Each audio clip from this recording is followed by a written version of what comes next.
What's up, guys? Welcome back to another episode of Rawstocks.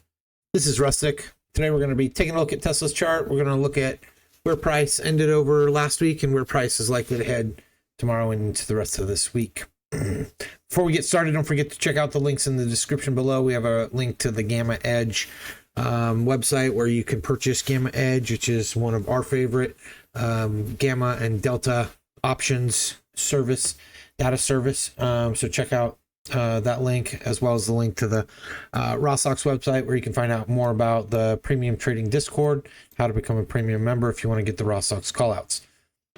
So on the chart right now, we got the weekly chart, and what you can see is that we've continued to push up over the last couple weeks, right? We saw that first wave up, right? We hit this order block, we drop back down. Now we've seen a move up, a move back down, and now we're making that next wave up. Okay, we're back at this order block that we've previously rejected. And if you scroll back, that order block was set back on December 2023. We pushed up to it once, we rejected it. Here we are pushing back up to it. Now, we know in order blocks, there's likely to be resistance. There's likely to be orders that are waiting to go short. And you can see also just in this wave that we're in, from this bottom to the top, dropping back down, using our Fibonacci tool, that we've extended to the negative 0.62 or the 162% extension, which is our likely target. Now above that, we have symmetrical swing at 275.26. So that could be the next target up if we do continue to push. That would push us out of this order block, closing that out, and then into this red block, which is a daily, and we'll show you on the daily chart, daily fair value gap. But right now in our weekly chart, we're in weekly order blocks, okay? And some of those order blocks go all the way up to 280. It looks like there's overlapping order blocks here on the weekly chart. And you can see that comes from this high here and then this here. So we got two different order blocks, right? So if we're looking at the confluence on the weekly chart, we got the consequent encroachment of this order block at 279, right? And we have the closing of this fair value gap at 279. We have the closing of this order block right at that same level. We also have consequent encroachment of this order block coming in right at 270, which would line up with, basically this previous week high here, and then this wick high as well, right around there. So that would be the consequent encroachment of this order block. All right, we're already through the consequent encroachment of this lower order block. So if we're looking for confluence, one of those two levels, right, somewhere in between this 270 and this 279 range would be a likely area that we might reject unless we're going to go up to the 230 level. Let's drop down into the 1 day chart and take a look at that as well.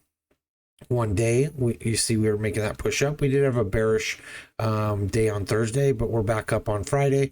Okay, we're into some order blocks on the daily chart as well. Here you see just a better look. Same kind of thing as the higher time frame chart showed as well. But we're inside an order block here, and then we have this daily fair value gap up here. Again, our consequent encroachment at that 270 level, right? And we also have that symmetrical swing fib level at 275. Okay, now here on the daily chart, you can see that we do have an aggressive channel that we're inside, right? And we're right up at resistance, but nothing says that we got to stay inside that, because the aggressive channel is inside a bigger bullish ascending channel, right? So here's our support level, here's our resistance level. Okay, a blow off move that would take us outside of this aggressive channel that we're in, right? Could have us looking like pushing up to, depending on how long it took us to get there, somewhere, in this 300 or higher range, right? That would be if we completely blew off to go test that channel top, right? Because we already set a channel bottom here. There's a previous channel bottom here. We tested a channel top here, right? So if this resistance level does not want to hold on this aggressive channel, we could see us making that run up to that channel top, right? And then potentially dropping down to test that channel bottom again. So we'll just be watching this channel closely, and the current aggressive channel, or the more aggressive ascending channel that we're in. We could easily reject here inside these order blocks and at this channel resistance and drop back down to this like 240 level, and continue to stay in this channel as we walk our way up to this 300 level. We do have, the Tesla robo-taxi event coming. We also have earnings coming this month. So a lot of reason to potentially push higher. But whether that wants to immediately push higher or not, order blocks are a really good area to go short or long in.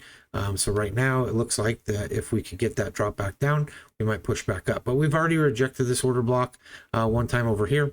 And so maybe we'll just push through and get up into this fair value gap, and we'll find our rejection inside that fair value gap. All right, Gamma right now. Take a look at Gamma for Tesla. And I post the Gamma charts, daily updates on the Discord. Again, the link's in the description below if you want to check that out. They do a 14-day free trial membership, whether it's for their gold or for their bronze membership. But either way, you get the web app with it. This is what we primarily use. So if we take a look at this week's Gamma and this week's Delta, you can see we got Delta hedging going on at the 252, 255. This is all positive, right? This is long hedging. At the 260, at the 265, at the 270. Right? We also have gamma highs coming in at 260, but we also have significant levels at the 270. All of this is positive. We don't see any kind of negative short hedging for Delta till we get above 270. Now this can flip and change anytime. If we start to see a lot of put activity come in at any of these levels, we can get these levels starting to switch to Delta negative. At that point in time, dealers will be hedged short, right? But right now it looks like everything's hedged long, and we look like we potentially could run a test on the 270. If we don't reject this 260 level, right, which is again that current resistance, we might push up to that 270 level. At 270 is up where that bearish fair value gap on the daily chart was. We might expect resistance from there.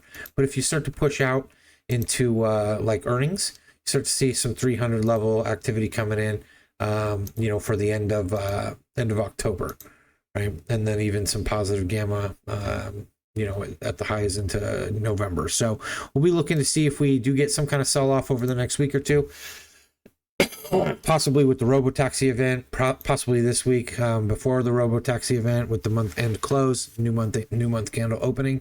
We might see that sell-off come anywhere in the next 2 weeks, right? And then potentially see a run up towards 300 into the end of the month. So just be watching those gamma levels. Again, we continue to update those in the Discord every single day for the current week we're in, and then sometimes at least 1 week out.